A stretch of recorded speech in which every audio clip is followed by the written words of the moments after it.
September 30th, 2025. Any question? Trained squirrels. Any question? We'll see ready to party. On next question. Yes.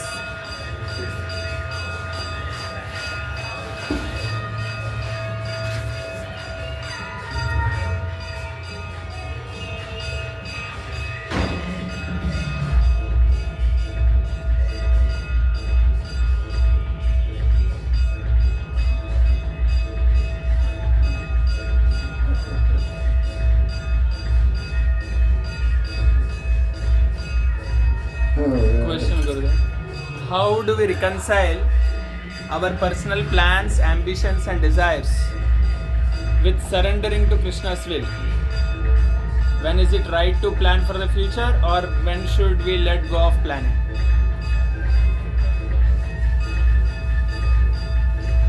Radha plan.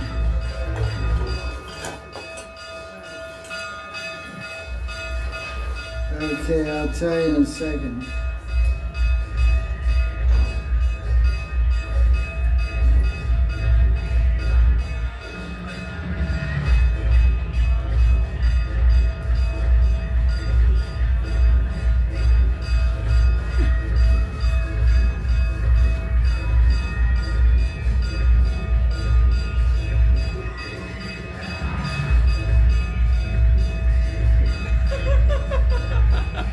Bells and drums and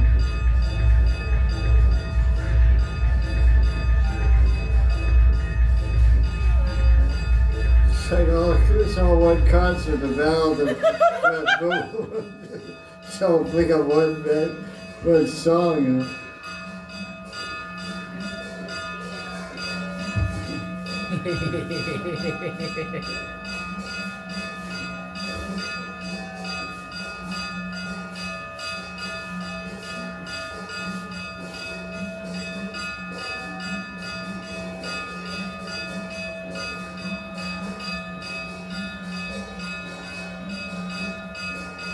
The question is asked, how do we mix or coordinate or how do we integrate our desires and plans for the future of expanding or developing our business and general direction of our life and the service and pleasure of Krishna? In other words, because we're talking about doing everything favorable for Krishna, so this question is a branch of that. Is a question based on that principle of acting favorable for Krishna, which is described in our Shastra, Anukliyena Sankalpa Pradiklayasa Varjanam.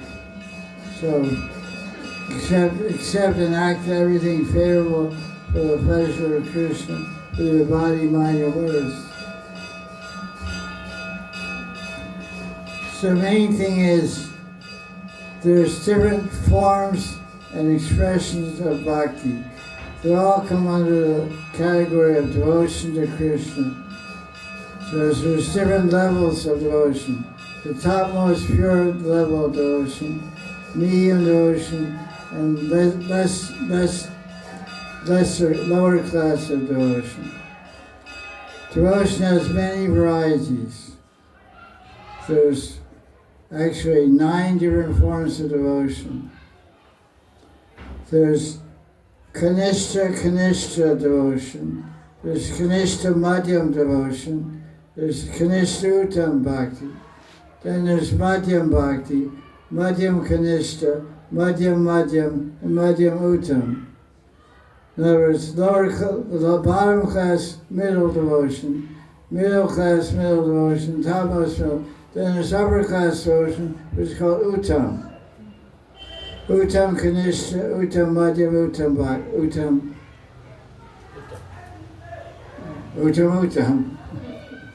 Yeah. And your name is Gautam, that's Uttam, Gautam. Hopefully. That's your department. Uttam, Gautam is on the bottom. No, try to make a rhyme, but bad joke. So there we have an explanation of 9. So where are you going to key in? You're going to key in somewhere because you are a devotee, you have neck beads around your neck, you chant the holy name, you worship murtis, you eat prasadam, but you want to make $1 million. You want to develop your business online, offline, underline, whatever, wherever your business is. And so, okay, do it. Do it and follow Krishna's teaching in Gita. Tasmat sarveshu kaleshu mamanishmar yujacha. Mano, Ayarpita mano. Ayarpita mano buddhir. Manaveshya samshaya. Manaveshya samshaya. Don't doubt. Do whatever you do. Shoot arrows, throw bombs. Shoot arrows, throw bombs. Make $1 million. Whatever you do. But think of Krishna, remember Krishna. Then that's what Krishna told Arjuna. Shoot your arrows, let the heights roll, let them kill the soldiers, but think of me. So that's also bhakti, that's also a type of favorable anukulya chesta, favorable activity, and anukulya bhakti, favorable devotion. So devotion is a very broad highway. Like in California, United States, there's highways that have 10 lanes going north, 10 lanes going south. 10. They were always built 10 years ago and it's already packed. Traffic jams. 10 lanes of individual rows of traffic going north and 10 lanes going south. Now the entrance ramp, because it's called a freeway, there's entrance ramps, there's a stoplight, green and red. Because when 10 cars get off the road, computer organizes a green light for 10 more to come on. It's bumper to bumper. But it's packed full. So when 10 cars go off, 10 cars will slide in between the 2 cars. It's unbelievable. Rat race number 99. You have to see it with your own eyes. When we go up the entrance ramp, we're going on the freeway and fly, we stop. Wait 10 minutes. You see all cars go, oh. You have to kind of slide in. You almost get hit in the back. Almost got it. When there's an accident, 200 car pile, they call it 200 car pile. If one car stops, it's dominoes. 200 cars blow up. They crash into each other.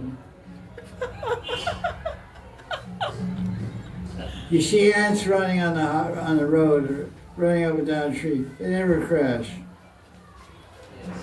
So they have better GPS system than human beings. Okay, what's the next question?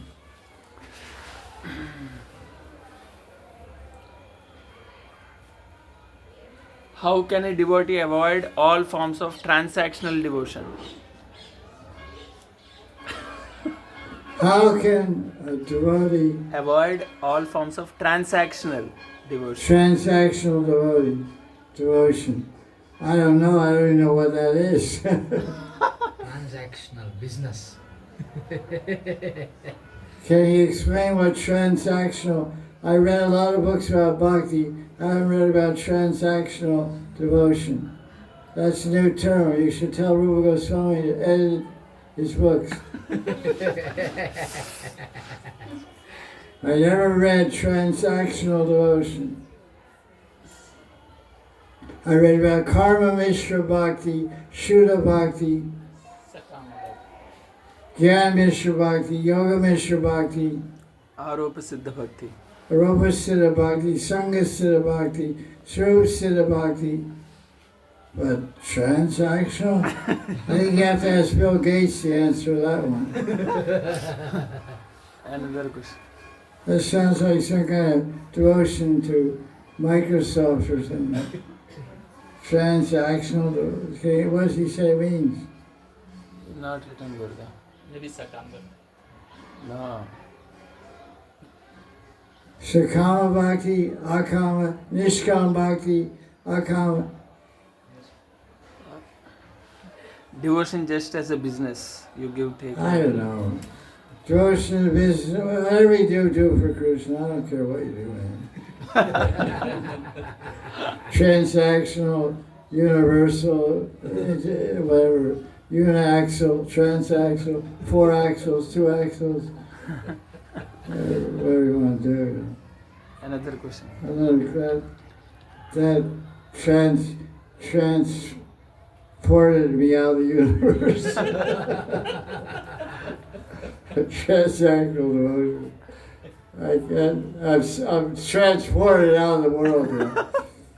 I can't follow that idea. In a world where spiritual identity can feel like belonging to a group, how to guard against using devotion as a badge of honor or status rather than genuine surrender? With devotion, someone is a devotee, they can get involved with prideful identification with a particular spiritual group or mission. Or what's the second word? To guard against from the badge of honor or status. To guard against thinking that they're special or they have special status. Rather than genuine surrender. Rather than genuine surrender. Well, first of all, the person has no honor and no badge of distinction, unless they become Shastriya Shraddha. They have to submit their life and time and intelligence and discrimination power to deeply study the scriptures on devotion before they have any adhikar qualification to even call themselves a Vaishnava. Vaishnava is one who's initiated by Diksha mantras from a Vaishnava Guru and has Shastriya Shraddha, has deep faith in the Shastra after studying them at the lotus feet of a Guru. Other than that, you're not a badge of anything. You're a badge of fake. It's called Nakli Bhakta. You're not a devotee. You can't call yourself Vaishnava unless you're properly trained and properly have faith and deep understanding of Bhagavad Gita, Bhagavatam especially. Then we can begin to talk about position, if you want to be positioned or badge of honor. Because Krishna doesn't recognize anyone who doesn't have faith. He says in Gita, the faithless go to hell. Those who are faithless go to hell forever. What was that verse? Agyasya asraddhanasya samshayatma vinashyati nayam lokosti naparo nasukam samshayatma. Because without faith in Shastra, there's 2 things that can be your friend, be your companions on the path of devotion. One is doubt and one is faith. One has faith in Shastra, won't have any doubts. You can't have faith in Shastra unless you study Shastra under teaching, initiation, being initiated in Vaishnava mantras and taught by a Guru, and following those Shastra, hearing them, studying them, and following the teaching, then you can get faith. If you have faith, you'll go to Krishna. If you don't have faith, you'll be full of doubts. You'll make all kinds of aparads. You'll never attain Krishna. You have a Guru. Having a Guru and not being Shastra, having faith and knowledge of Shastra means you're not going anywhere. It's like driving your car on ice. Your wheels are spinning, you're not going anywhere because of ice on the road.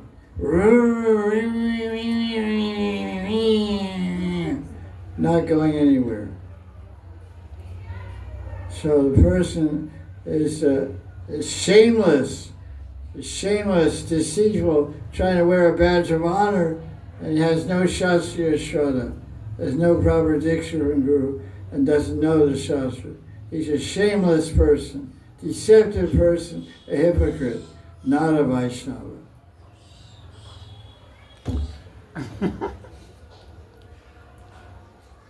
You gotta tell it like it is, you know. Why should we cut corners? It's not, trying to win friends and influence people. It's not a Dale Carnegie business management class. How to win friends and influence people. Yeah. Yeah. How to understand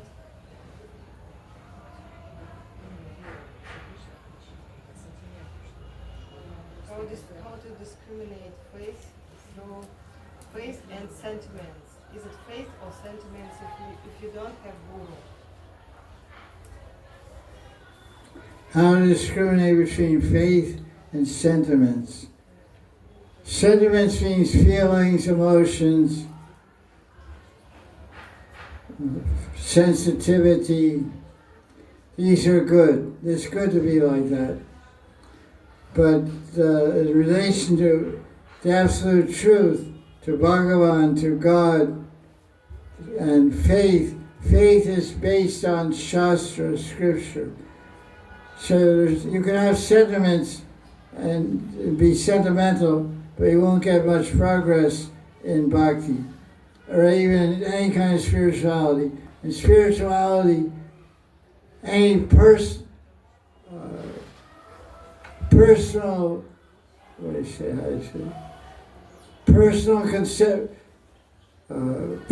conception, God, theology.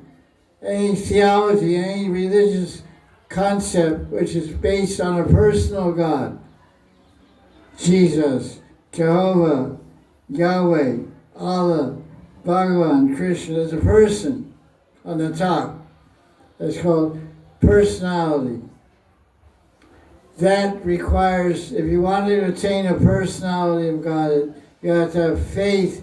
Your faith is measured by how much you know Scripture. Otherwise, there's no question of any faith. The definition of spiritual faith, you may have faith in your job, faith in your boss, faith in your medicine. That's not the kind of faith. There's two kinds of faith. One is called material faith, one is called spiritual faith.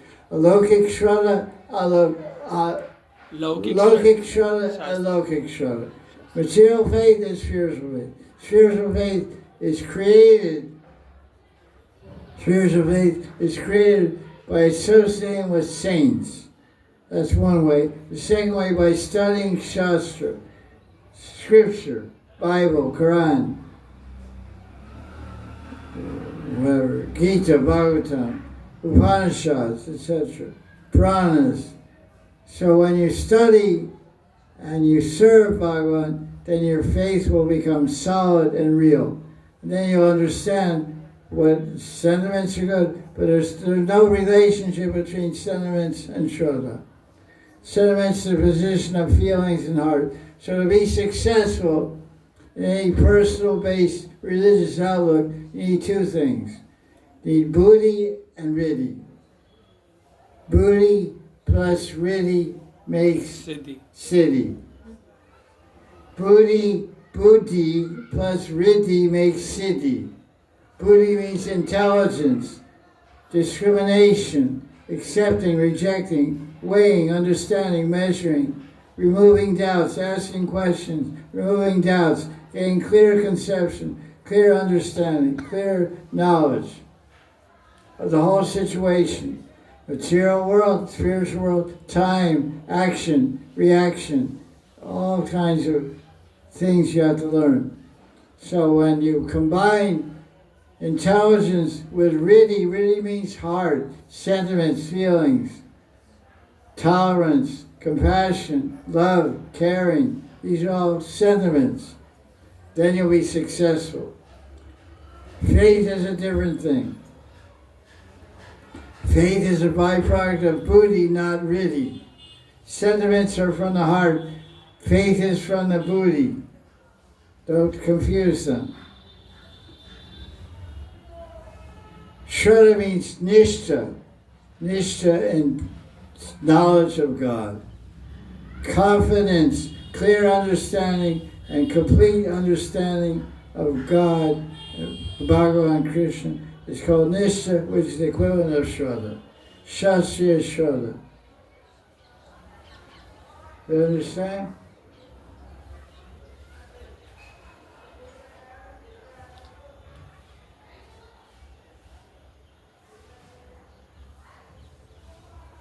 Gurudev, Yeah. this devotee has written transactional devotion, what he meant actually. Okay.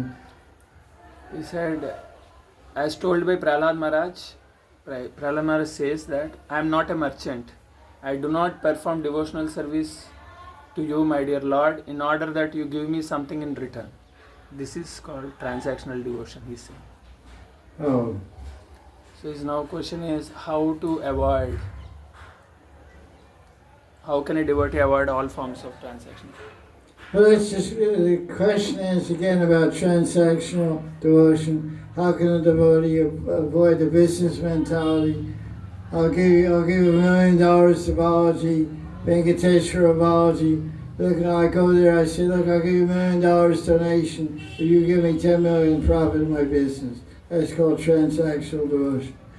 So Prahlad Maharaj, he's not a businessman, but that doesn't mean he didn't do his duty. He wasn't a businessman, means a Vaishya makes money. Businessman, Vaishya. But Prahlad was a king, he was a Kshatriya, he ruled the earth planet for 36,000 years. So he did his duty, which is you can call it business, he did his duty as a king ruling the world, which means he made a lot of money. He collected taxes, he distributed to the people. So he was doing everything, but never losing consciousness of Krishna. So you do your business, but never lose consciousness of Krishna. And then you give some of your profit to Krishna. You perform karma mishra bhakti, giving some results to Krishna, build temples and Vaishnava seva, Hari Guru Vaishnava seva. And by doing that, eventually your karma mishra bhakti will become nishkam bhakti, and nishkam bhakti will become pure bhakti, and you'll get love of God eventually. So you have to start where you are to get to where you want to go. A journey of 1,000 miles starts with the first step. You're a businessman, so give. Rupa Goswami told the example. When he retired from government service, he had $100 million. He gave $50 million to his family. The other $50 million he used for Krishna Bhakti, for temples and Vaishnava Seva. So you give 50% of your money for your family and 50% for Krishna. That's a pretty good example of karma mishra bhakti. In Rupa Goswami's case, it was pure bhakti. He didn't keep anything. He was a billionaire. He was a minister of the government, Home Minister of the whole country of India, the Muslim government. He said that he had boatloads of gold coins when he left.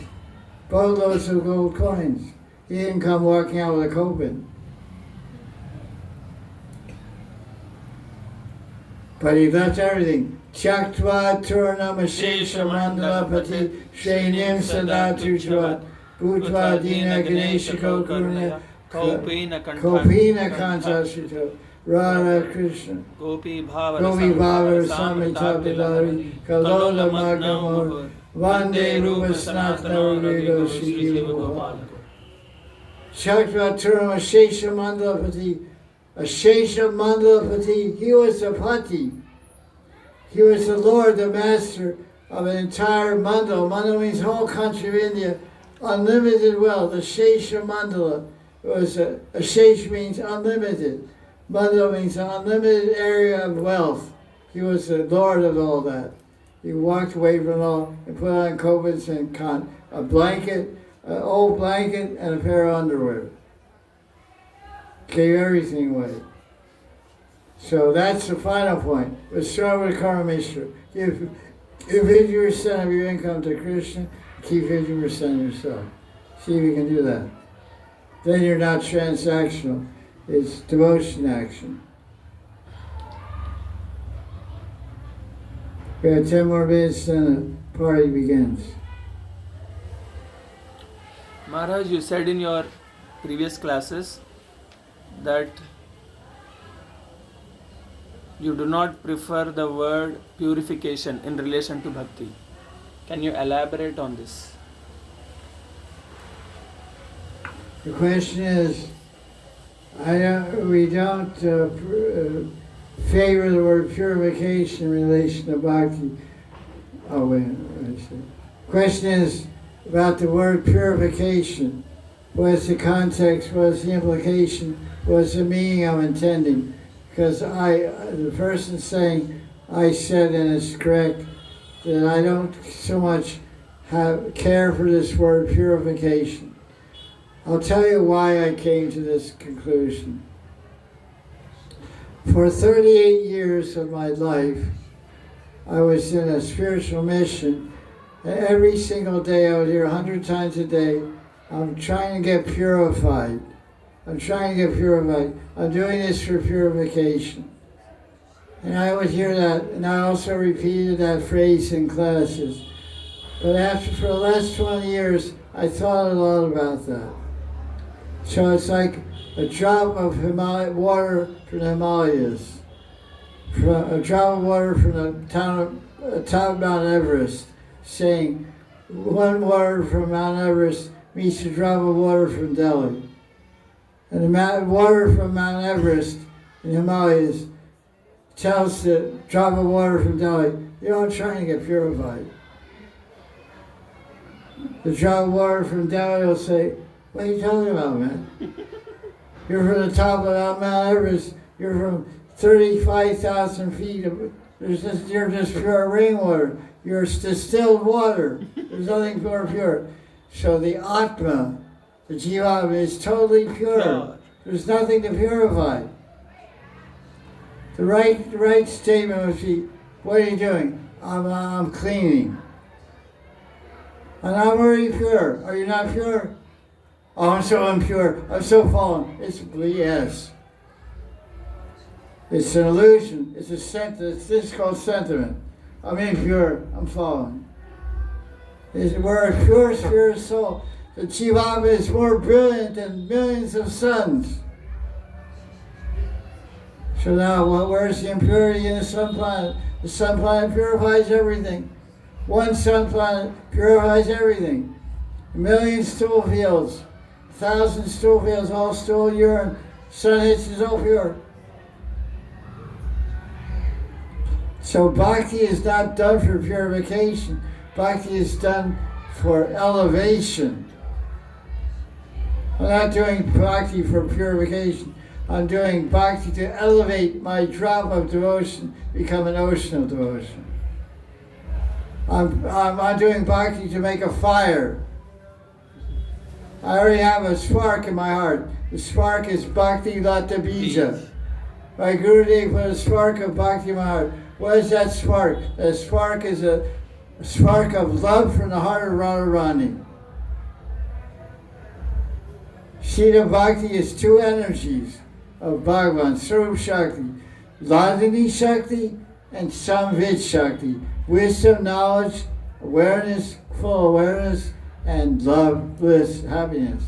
Ladini, Allah, happiness, bliss, satisfaction. So that's why I don't use the word purification. I'm doing Ekadasi Vrat to get purified. I'm doing Ekadasi to make a fire. I'm doing Ekadasi to expand my love. What is more positive vibration to say?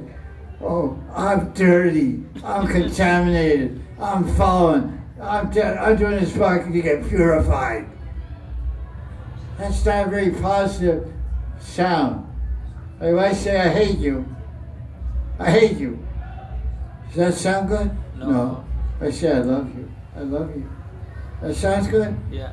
So you shouldn't program yourself, convince yourself you're a dirty dog. Dirty dogs are on the street.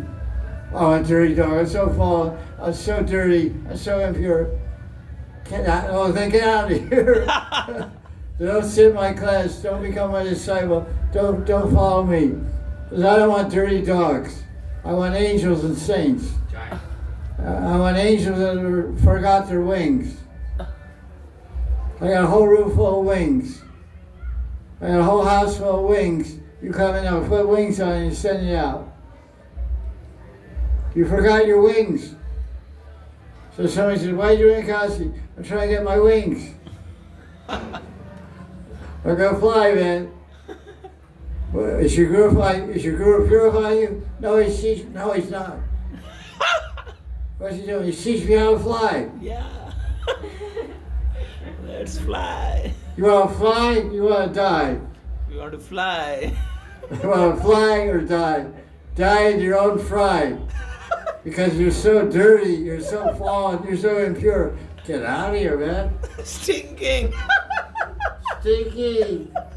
Stinky. I don't want stinky dogs around me, you know. I want to fly with angels. I want to live with angels. I want to grow with angels. I want to die with angels. I want to fly with angels. I want to be an angel. If you're interested in my proposition, I'll sign you up. I got all kinds of wings. I have green wings. I have purple wings.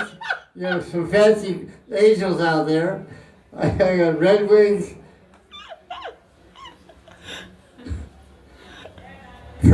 Paisley wings. Psychedelic wings. Rainbow wings. I got everything you got. Everything, whatever design you want, I'll give it to you. Okay. Look at me how cool. Any other questions? We have 3 minutes more till the party begins. Yeah, one more question, Gurudev. Wait a second, Baba. Krishna Baba. Hi. Hi. What is the wonderful special quality of the 10 Prayanarmasakas over the other Gopas? What did you say? I think I heard about it, I wasn't sure. What is it called? Priyanarmasakas or whatever? No, I said, what is the special, wonderful, amazing quality of the 10 Prayanarmasakas over the other Gopas? The 10, you're saying 10. Yeah, the 10 Prayanarmasakas, they have the kunjas around Shankar. Yeah. What's so Okay. sweet about them? The question is that what is special about the Priyanarmasakas, Kokil, Ujjvala, Dhamma, Vasudam, Shubal, Sanandan, Daksha, Sananda, Daksha, Varna. etc. The 10, or maybe more, but the 10 Priyanarmasakas that have kunjas around Shamakun, which they've individually, although they're kunjas, they give them to different Sakis to oversee and engage in the service of Krishna as their love, as their way to express their Madhurya Bhav towards Krishna. So the speciality of the Priyanarmasakas is they're half women and half men. Yeah. Men in body, women in heart. Women in heart means they have madhurati, they have amorous, loving sentiments. They wipe the face of Krishna when he's lying in the kunja with Radharani. They massage Radha and Krishna's feet. They have access to the most intimate, loving intimacies of Radha and Krishna. They're boys, but Radharani doesn't feel afraid, doesn't feel shy. Well, they kept their part of the contract. They said they wouldn't turn on the wedding music until 5:30. It's 5:30. So that's the basic thing, more answer, but that's basic. They're very, very special because every one of those coward boys has a big portion of Radharani's heart they're carrying in their heart. To be able to express Radharani's loving sentiments towards Krishna and be able to share her love with Krishna. They're sharing it. She's sharing her love with her manjaris, with her sakis, and with the Priyanarmasakas. That's the speciality. Jai Jai Shri Radhe